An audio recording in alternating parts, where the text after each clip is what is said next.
ቲሞት አንቺ አማርኛ አሰሚም ከቤኪ ጋር ያለሽ ግንኙነት ምንድነው? ይቅርታ ይሄ ጉዳይ ግን አንቺን የሚመለከትሽ አልመሰለኝም። ወይኔ በፈጣሪ እዩልኝ። ቆይ እንዴት ነው የማይመለከተኝ? ምክንያቱም ይሄ የሁለታችን ጉዳይ ስለሆነ ነው። ዝም ብዬ ስመለከትሽ ግን በጣም ብዙ ያልተገለጠልሽ ነገር አለ። መቼ ነው ከዚህ ቤት ለመውጣት ያሰብሽው? ወይኔ ቲቲ ምን አመመሽ? ወይኔ ጉዲ! አይ ወገቤን! ወይኔ ወገቤን! ምንሽ ነው ያመመሽ? ወገቤን! አይ አሁን ደህና ነኝ ስትያል ነበር እንዴ? እኔም እኮ እስካሁን ደህና መሆኔን ነበር የማውቀው። ከአንቺ እኩል መታመሜን እያወኩ ያለሁት። አይ እና ለምንድን ነው ሐኪም ቤት ዙፋን ያልወሰደችሽ? አይ ማኔን ቲቲን እሷ እንደ ሰው ቁጥራ ዞር ብላ ልታየኝ። እስቲ ተው። አይ እድሌ ነው። የት ሄዳ ነው ዙፋን? ወይ አስማ ምን ሆነሽ ነው እንዴ? ስመኝ እዚህ ምን እያደረግሽ ነው? ምን ሆነሽ ነው ምኞት? አስደነገጥሽኝ እኮ። ምንድነው እንደ ሌባ ታዲያ እዚህ የተደበቅሽው? እንደ ሌባ እንደሆነ ያደረጋችሁኝ እኮ እናንተ ናችሁ።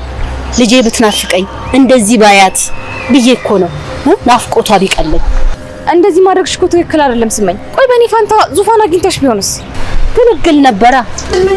እንደዚህ ከምትሆኚ ቆይ ለምን እኛ እናስልሽ? አይ ግብኝ! አይ ወገቤ! እናንተ ታሹልኝ አልፈልግም። ቤኪሽልኝ እስቲ። አይ ይሻላል። ዙፋኔ ምንም እንድትሆንብኝ አልፈልግም።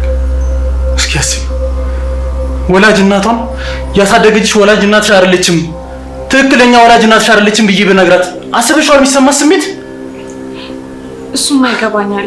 በጣም ይከብዳል። ግን ፊት ራሱ ያስታውቃል። በጣም ጨንቋል። እንዲህ በመጨናነቅ ምንም አይነት መፍትሄ ዙፋን ከብርቱካን ተገላገልኩ ስትል የባሰ እህቷ ማለትም ትዝታ የባሰ ልትሆንባት እያሰበች ነው ያለችው።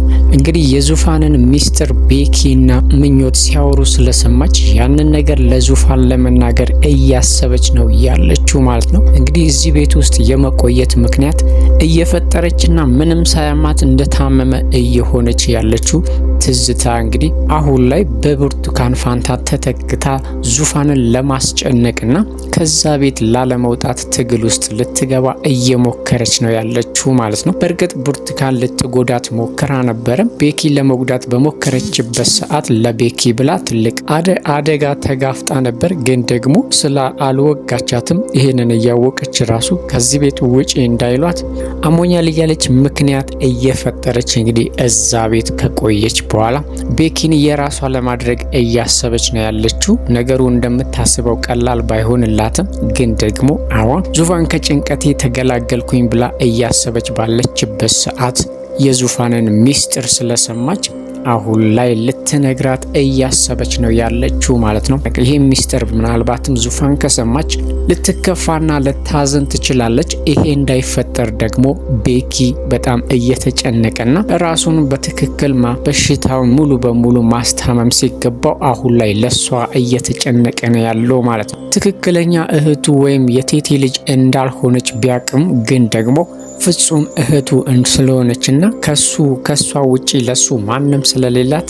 እንዳትጎዳና እሱም ቢሆን እሷን ማጣት ስለማይፈልግና ከሷ ውጪ ምንም ማድረግ ስለማይፈልግ እንግዲህ ለዛሬ ቆሞ ለመሄዱ ራሱ ትልቅ መስዋዕት እየከፈለችው እህቱ ዙፋን ስለሆነች ይሄንን ነገር እንዴት አድርጎ እንደሚነግራትና ከነገራትም በኋላ የሚደርስባትን ሐዘን ወይም ደግሞ ተያይዞ የሚመጣውን ችግር እንዴት መቋቋም እንደምትችል ሲያስበው ራሱን እየጠላ ነው ያለው ቤኪ ማለት ነው። እናትየዋም እንግዲህ የእናት አንጀት ነውና ልጇን ለማቀፍና እናትነቷን ለማሳወቅ ደፋ ቀና እያለች ነው። በሰበብ አስባቡ እንዳታናግራትና ከሷ እንዳትቀራረብ ቢያደርጓትም እሷ ግን ትዕግስቷን እየተፈታተኗትና ሁሉም ነገር እየሰለቻት እንደሆነ ብትናገርም እነሱ አሁን ላይ ዙፋን ትጎዳለች እያሉ ከነሱ የሷን መጎዳትና የሷን ጭንቀት ዞር ብለው አላዩላትም ማለት ነው።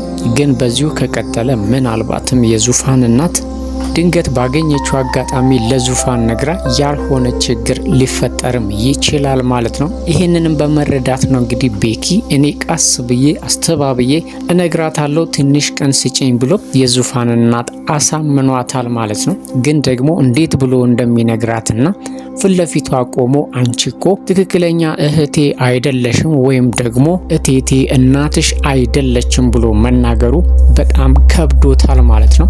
ለዚህም ነው እንግዲህ ፊቱ ገርጥቶና በጣም ተጨንቆ ሰዎቹ ሁሉም ማለትም ኤልሳም ሆነች ምኞት ፊቱ ላይ ምን ያህል ጭንቀት እንዳለ ያወቁበት ማለት ነው። ጉዳዩን ማንም የሚያውቅ አልመሰለውም ነበረ። ምኞት ሁሉንም ነገር እንደምታውቅ ስትነግረው በጣም ጨንቆታል ማለት ነው። ግን ደግሞ ምኞት አሁን ላይ ምንም ማድረግ አትችልም፣ ምክንያቱም ከሷ አቅም በላይ ነው። ግን ደግሞ ልታጽናናውና አሁን የሱ መጨነቅ እሱን የሚጎዳና ከበሽታው ቶሎ እንዳያገግም የሚያደርገው ነገር እንጂ መጨነቁ የሚጠቅም ነገር እንዳልሆነ ለመምከርም እየሞከረች ነበር ማለት ነው። ግን ደግሞ አሁን ላይ ቤኪ እንግዲህ ዙፋንን የቴቴ ልጅ አይደለሽም ብሎ ለመናገር በጣም ከባድ እንደሆነ ብቻ ሳይሆን እሷ ከሰማች በኋላ የምታዝነውን ሐዘንና ጭንቀቷን መቋቋም እንደማይችል እሷም እንግዲህ ከባድ ሐዘን ሊደርስባት እንደሚችል ሲያስብ ነው በጣም እየተጨነቀና እየገረጣ ያለው ማለት ነው። ትዝታም ፍጹም ሰላም እንደሆነች ሁሉም ጠርጥረዋል። ግን ደግሞ እዚህ ቤት ለመቆየት ወይም ከቤኪ ላለመለየት እያደረገች ይህንን ነገር እያደረገችና ድራማ እየሰራች እንደሆነ ዙፋን ጠርጥራለች ማለት ነው። በቀላሉ እሷን ማባረር ትችላለች። ግን ደግሞ ለቤኪ የከፈለችውንና ለቤኪ ብላ ያደረገችውን ነገር ስታስብ ውለታዋን መብላት ሆኖ እየተሰማት ስላለ ነው እንጂ አሁን ላይ ትዝታ አሞኛል የምትለው ውሸቷን ብቻ ነው ማለት ነው። በተለይ ቤኪን ስታየው ምክንያትና ሰበብ እየፈጠረች እንዲነካትና አጠገቧ እንዲቀመጥ ታደርገዋለች። መጀመሪያም የሷ አላማ ወደዚህ ቤት የመጣችበት ትልቋ ግቧ ቤኪ ስለሆነ አሁን ላይ እንግዲህ ከብርቱካን የበለጠ እሷን ከዚህ ቤት ለማስወጣት የሚከብዳቸው ይመስላል ማለት ነው። ምክንያቱም ቤኪን የራሴ ካላደረኩኝ በፍጹም ከዚህ ቤት አልንቀሳቀስም እያለች እየፎከረች ነው ያለችው። በዚህም ብቻ አላበቃችም። እንግዲህ ጥርጣሬዋ ወይም ደግሞ ከሌላ ሰው ጋር ግንኙነት ፈጥሯል ብላ ስላሰበችም ቀጥታ ኤልሳ ጋም ሄዳ እንግዲህ የኤልሳንና የቤኪን ግንኙነትም ለማወቅ ሞክራ ነበር ማለት ነው። ኤልሳ ግን አሁን ላይ ትዝታ እያሰበችው ያለችው ነገር ግራ ቢያጋባትም ግን ደግሞ ኤልሳ የማይካድ ነገር ነው ለቤኪ መልካም አስተሳሰብና ወይም ደግሞ ጥሩ ስሜት እንዳላት ግልጽ ነው ማለት ነው። ግን አሁን ላይ በይፋ ባታወጣውና እንግዲህ ከቤኪ ጋር መሆን መፈለጓን ይፋ ባታደርገውም ግን ደግሞ አሁን ላይ ትዝታ የጠየቀቻት ጥያቄ ትልቅ አግራሞት ፈጥሮባታል ማለት ነው። ስለዚህ የትዝታ ድራማ እስከ መቼ ድረስ እንደዚህ እንደሚቀጥልና እስከ መቼ ድረስ አመመኝ እያለች እዛ ቤት ለመቆየት ይሄ ምክንያት እንደሚያቆያት ባናቅም አሁን ላይ ግን ሁሉንም አስወግዳ እሷ ቤኪ ከሷ ጋር ብቻ እንዲሆን ለማድረግ የማትፈነቅለው ድንጋይ እንደሌለ እየተናገረች ነው።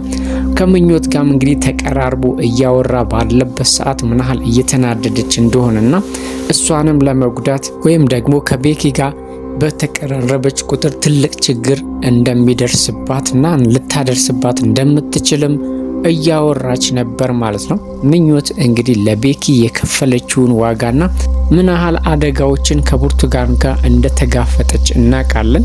ቤኪም እንግዲህ ለምኞት ያለው ስሜት ጥልቅና ከባድ ነው። ለዚህም ነው እንግዲህ ቤት ውስጥ እንደ ቤተሰብ ወይም እንደ እህት ከዛም በዘለለ መልኩ እያሰባት ያለው ማለት ነው።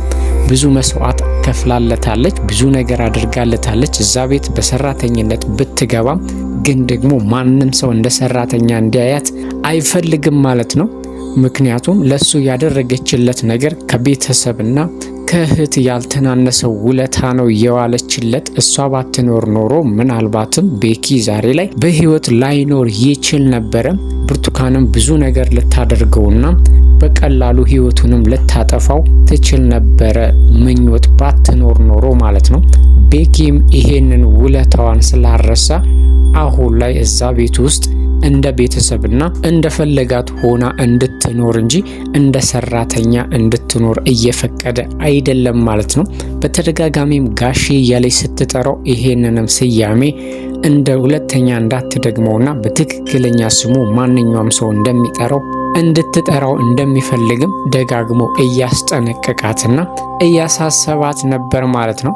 እሷም ለሱ ጥሩ ስሜትና ጥሩ ፍላጎት እንዳላት ግልጽ ነው ማለት ነው። ከትዝታ ከተረፈ ምናልባትም እንግዲህ ምኞት ለቤኪ ጥሩ ፍቅርና ጥሩ ግንኙነት እንዲኖራት እንደምትፈልግ እያሳየችን ነበረ ማለት ነው። ለዚህም ነው ትዝታ ለምንድነው የምትለጣጠፍበት እንደ ሰራተኛ አትኖርም ወይ እያለች እሷን ስለመበቀልና ስለመጉዳት እያሰበች የነበረው ማለት ነው።